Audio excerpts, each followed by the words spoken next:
दुर्लभ कौन शरीरा? ये गरुड़ जी ने पूछा है कि 84 लाख योनियों में सबसे दुर्लभ शरीर कौन सा है? बोले नर तन सम नहीं कहूँ बेही, जीव चराचर याचत जेही। सभी योनियों में सबसे श्रेष्ठ मानव का शरीर है। इसलिए मेरे बंधुओं मेरी बहनों की चूक गए तो फिर मनुष्य बनना नहीं है। हाँ जान लीजिए। इसलिए अमलो नसानी अपना नसहो, अब भी सुधार कर लीजिए। ये कथा आपके जीवन में परिवर्तन करने वाली हो, ऐसी मेरी कामना करेगी, मुझे विश्वास है। पहला प्रश्न है सबसे दुर्लभ शरीर कौन है? उत्तर है मानव शरीर। दूसरा, बड़ दुख कवन कवन सुख भारी। सबसे बड़ा दुख क्या है दुनिया में और सबसे बड़ा सुख क्या है? उत्तर दिया है कि नहीं दरिद्र सम दुख जग माही। दरिद्रता के समान संसार में कोई दुख नहीं है और संत मिलन सम सुख जग नाही। मेरी बहनों, आप सबको संकलित करके कोई भी दुनिया की शक्ति कथा के माध्यम के अतिरिक्त नहीं बैठा सकती।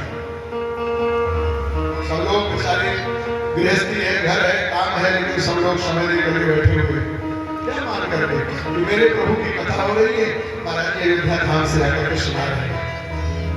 और सही में बताऊं, यहाँ बैठने पर जो सुख आप लोगों को प्राप्त हो रहा है, अरे इतने मान लो इस समय आप चिंता मुक्त हैं। हर घर गृहस्थी होगा, जाके देखेंगे अभी तो फ्री। रोटी बनाना, दाल बनाना, दुनिया का काम करना अभी तो फ्री है। इसलिए संत मिलन सम सुख जग नाही। संतों से मिलने के समान सुख नहीं है। कितने हो गए? 3। और साधु किसे कहते हैं, असाधु किसे कहते हैं? संत असंत मरम तुम जानो, कर सहज स्वभाव बखान। संत किसे कहते हैं और असंत किसे कहते हैं? महाराज, संत की परिभाषा इतने में ही समझ लीजिए कि संत है चंदन और असंत है कुल्हाड़ी। कुल्हाड़ी का काम है चंदन को काटना, पर चंदन क्या करता है? अपनी सुगंध से कुल्हाड़ी के मुख को भी सुगंधित कर देता है। तो चंदन हुए संत, और उसका परिणाम क्या है? इसीलिए चंदन सिर पर चढ़ता है और कुल्हाड़ी चंदन को काटती है, सज्जनों को, संतों को कष्ट देती है, तो उसके मुख को गर्म करके खन से पीटा जाता है। यह है संत और असंत। और एक प्रश्न है, संत संत मरम तुम जानो, कर सहज स्वभाव बखानो। कवन पुण्य श्रुति विदित विसारा, कहूं कवन अभ परम कराला। ध्यान से सुनिएगा, सबसे बड़ा पुण्य क्या है और सबसे बड़ा पाप क्या है? सबसे बड़ा पुण्य क्या है? भारत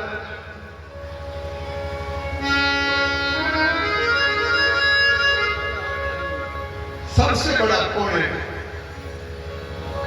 और सबसे बड़ा पाप क्या है? सबसे बड़ा पाप है पर निंदा सम अघन गरीसा। दूसरे की निंदा करना, चुगली करना, बुराई करना, ये सबसे बड़ा पाप है। गुरु की, शिव जी की निंदा करने वाला चमकादुर होता है। हर गुरु निंदक दादुर होई। वेद की, संत की जो निंदा करते हैं, सूर श्रुति निंदक जे अभिमानी, रौरव नरक पर प्राणी। वो ही उल्लूक संत निंदारत। संत की निंदा करने वाले उल्लू होते हैं। कहने का तात्पर्य सबसे बड़ा पाप निंदा है। कोई पूछे कि आप जानते हुए क्यों नहीं बताए?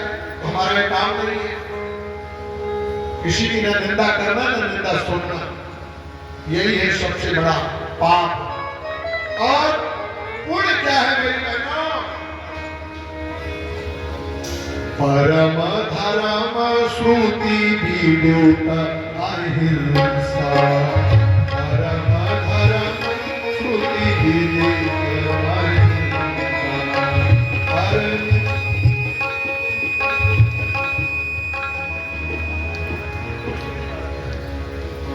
परम धर्म श्रुति विदित अहिंसा, पर निंदा सम अघन गरीसा।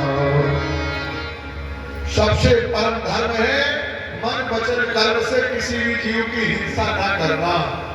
महाराज अगर चींटी भी पैर से दब जाए तो पश्चाताप करना, अरे राम चींटी दब गई।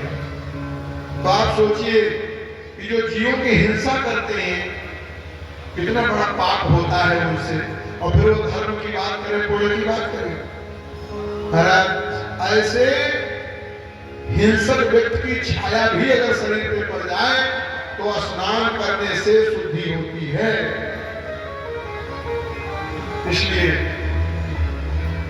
इस जश्न का घर में त्याग होना चाहिए। जीव की कोई हिंसा नहीं, मांस प्रजा का पूर्णतः निषेध।